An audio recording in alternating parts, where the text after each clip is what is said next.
অনির্দিষ্টকালের জন্য জাতীয় বিশ্ববিদ্যালয়ের অধীন সকল পরীক্ষা স্থগিত করা হয়েছে। বিশ্ববিদ্যালয়ের এক বিজ্ঞপ্তিতে এ তথ্য নিশ্চিত করা হয়েছে। এতে বলা হয়, পরবর্তী তারিখ ঘোষণা না হওয়া পর্যন্ত জাতীয় বিশ্ববিদ্যালয়ের সব পরীক্ষা বন্ধ থাকবে। স্থগিত পরীক্ষার সংশোধিত সময়সূচি পরে জানানো হবে। এর আগে কোটা সংস্কার আন্দোলন চলাকালে সহিংসতার কারণে জাতীয় বিশ্ববিদ্যালয় কর্তৃপক্ষ ২৪ জুলাই পর্যন্ত সব পরীক্ষা স্থগিত করা হয়।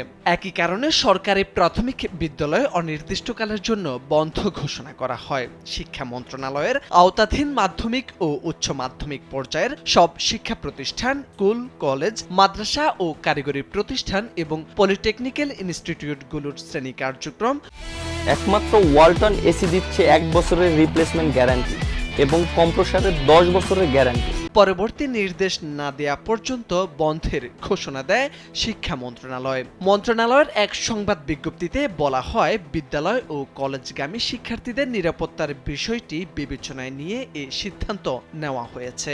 এদিকে একই কারণে জাতীয় বিশ্ববিদ্যালয়ের অধিভুক্ত কলেজগুলো বন্ধ ঘোষণা করা হয়। এক সংবাদ বিজ্ঞপ্তিতে বলা হয়, পরবর্তী নির্দেশ না দেয়া পর্যন্ত জাতীয় বিশ্ববিদ্যালয়ের অধিভুক্ত সব কলেজ ও প্রতিষ্ঠান বন্ধ থাকবে।